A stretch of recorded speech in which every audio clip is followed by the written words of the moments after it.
आपने कभी सोचा है एक ऐसा देश जहां हर इंसान को इंडिपेंडेंट लीगल एडवाइस का हक है, वहां अगर वकीलों को ही अपने काम के लिए इन्वेस्टिगेट किया जाने लगे तो जस्टिस का क्या होगा? ये कोई हाइपोथेटिकल सवाल नहीं है, ये एक्चुअल में हुआ है। टारगेट पे इस बार कोई पॉलिटिशियन, बिजनेसमैन या सेलिब्रिटी नहीं, बल्कि एक सीनियर एडवोकेट आए, अरविंद दत्तर। उनके नाम पर ही रिस्पेक्ट झलकता है। सुप्रीम कोर्ट में उनकी आवाज लीगल एथिक्स की मिसाल मानी जाती है। लेकिन जब ईडी ने उन्हें समन्स भेजा तो लीगल फ्रेटर्निटी में सिर्फ शॉक नहीं, गुस्सा भी था। अब supreme court advocates on record association ने इस मूव को सीधे सीधे एक चिलिंग मैसेज कहा है, और शब्द का चुनाव भी डेलिब्रेट था, क्योंकि अगर ये सिलसिला चलता रहा तो कल को कौन सा वकील किसी सेंसिटिव क्लाइंट का केस लेना चाहेगा। अब समन्स का सिलसिला, लीगल ओपिनियन या क्रिमिनल कॉम्प्लिसिटी, ये पूरा matter employ stock option plan ESOP से जुड़ा हुआ है। केयर हेल्थ इंश्योरेंस ने अपनी एक्स चेयरपर्सन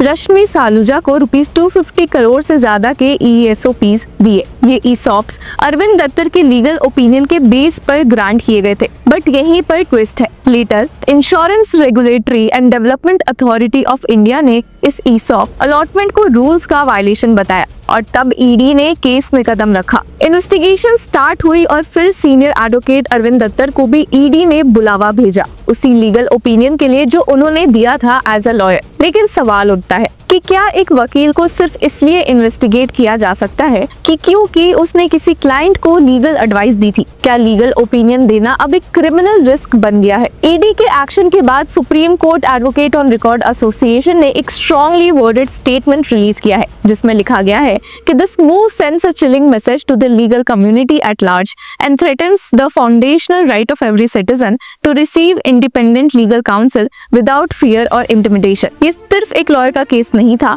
ये पूरे लीगल सिस्टम की इंडिपेंडेंस पे सवाल था। अरविंद दत्तर के खिलाफ ईडी का एक्शन अनवारंटेड बोला गया है।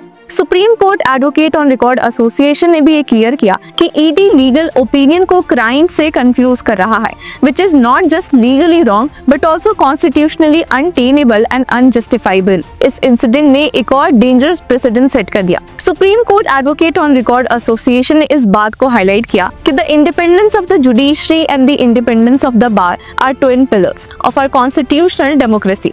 अगर बार का इंडिपेंडेंस ही खत्म हो गया तो किसी भी अक्यूज्ड को फेयर ट्रायल कैसे मिलेगा? हर लॉयर अपने क्लाइंट के रिप्रेजेंटेशन से पहले सोचेगा कि क्या कल मुझे ही ईडी या किसी और एजेंसी का समन आ जाए। इस प्रक्रिया को इन्वेस्टिगेटिव ओवररीच भी कहा गया है, मतलब एजेंसीज अपनी बाउंड्रीज क्रॉस कर रही है, और इसका इम्पैक्ट सीधा जस्टिस डिलीवरी पे पड़ रहा है। अब ईडी ने 14 जून को सीनियर एडवोकेट अरविंद दत्तर को फॉर्मली इन्फॉर्म किया कि अब उनका समन विड्रॉ कर दिया गया है, लेकिन तब तक डैमेज हो चुका था। सीनियर एडवोकेट दत्तर ने पहले ही क्लियर कर दिया था कि lawyers cannot be summoned for investigations involving their clients. उन्होंने ये भी पॉइंट आउट किया कि under legal rules lawyers are prohibited from disclosing legal advice given to their clients.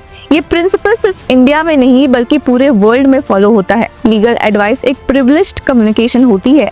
अगर इस ट्रस्ट को ब्रेक कर दिया जाए तो हर क्लाइंट वकील रिलेशन इनसिक्योर हो जाएगा। अब ईडी का केस ये था, केयर हेल्थ इंश्योरेंस ने रश्मि सालूजा को ओवर 2.27 करोड़ स्टॉक ऑप्शंस जो ₹250 करोड़ से ज्यादा के थे ग्रांट किए। IRDAI ने नवंबर 2023 में बोला कि अलॉटमेंट रूल्स का वायलेशन था, क्योंकि बिना प्रायर अप्रूवल के किसी नॉन एग्जीक्यूटिव डायरेक्टर को 10 लाख से ज्यादा का कंपनसेशन नहीं दिया जा सकता। इस बेसिस पे IRDAI ने अनएक्सरसाइज्ड ESOPs को कैंसिल करने का ऑर्डर दिया। जो शेयर्स अलॉट हो चुके थे उनका बाई बैक करने को कहा। फिर ईडी ने मनी लॉन्ड्रिंग केस ओपन किया, जिसका बेस था मुंबई पुलिस के इकोनॉमिक ऑफेंसेस विंग की कंप्लेंट। अगस्त 2024 में ईडी ने केयर हेल्थ के ऑफिसेस पे सर्चेस किए और सालूजा और कुछ एग्जीक्यूटिव्स के ESOPs को फ्रीज भी कर दिया, पर लीगल ओपिनियन देने वाले पर समन्स की।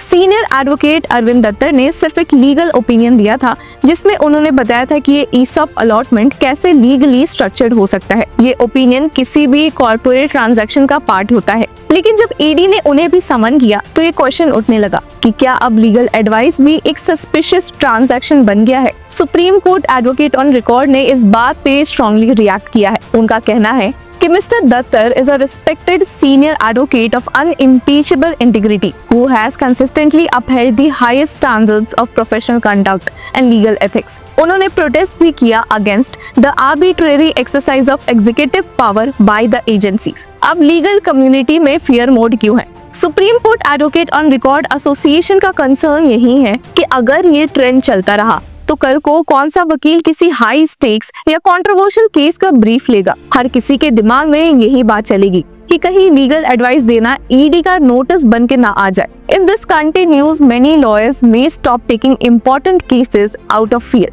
इसका डायरेक्ट इम्पैक्ट पब्लिक के राइट्स पर भी पड़ेगा, क्योंकि बिना इंडिपेंडेंट लीगल एडवाइस के किसी का भी लीगल डिफेंस स्ट्रॉन्ग नहीं हो सकता। अब सवाल ये भी है कि क्या ईडी ने अपने लिमिट्स क्रॉस की है? ईडी पे पहले भी जुडिशियल क्रिटिसिज्म हो चुका है। कोर्ट्स ने कई बार कहा है कि investigative agencies must act with in limits, लेकिन ये केस उन बाउंड्रीज को ऑलमोस्ट रीड्रॉ करने जैसा था। अब आप सोचिए, अगर ईडी को कोई किसी लीगल ओपिनियन से प्रॉब्लम थी तो वो उस ओपिनियन के कंटेंट को चैलेंज कर सकती थी, but summoning a lawyer himself, that's a red flag as per the people's opinion. Summons के विड्रॉल के बाद भी ईडी ने अब तक क्लियर नहीं किया है कि क्या एडवाइसर्स का रोल और चेक किया जाएगा। ये अनसर्टेनिटी और ज्यादा प्रॉब्लमैटिक है। पर बिग पिक्चर यहाँ है justice system versus executive power. ये पूरा एपिसोड एक रिमाइंडर है कि लीगल सिस्टम को प्रोटेक्ट करना सिर्फ जजेस का काम नहीं, बार काउंसिल्स, लीगल एसोसिएशंस और कोर्ट्स सबको मिलकर स्टैंड लेना होगा। सिर्फ यही नहीं बल्कि supreme court advocate on record association ने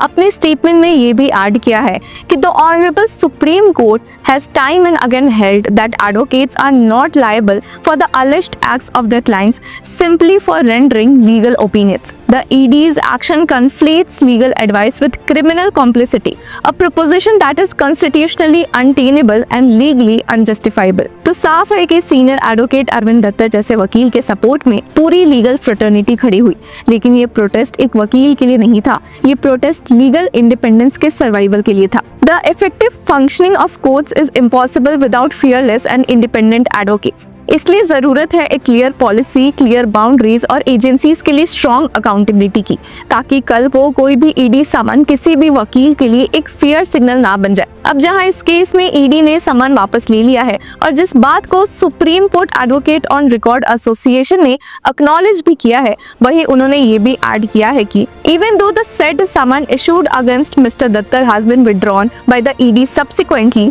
Supreme Court Advocate on Record Association lodges its strong protest against the arbitrary exercise of executive power by the agencies, which is considered as an outrage over the independence of bar and the judiciary. तो आज का सवाल simple है, क्या ED ने अपनी legal limit cross की है? क्या ये एक एग्जाम्पल है पावर विदाउट अकाउंटेबिलिटी का? और क्या इस इंसिडेंट से लीगल प्रोफेशन और ज्यादा गार्डेड हो गया है? आपका क्या कहना है? हमें कमेंट सेक्शन में जरूर बताएं और तब तक के लिए कीप फॉलोइंग लॉ चक्रा।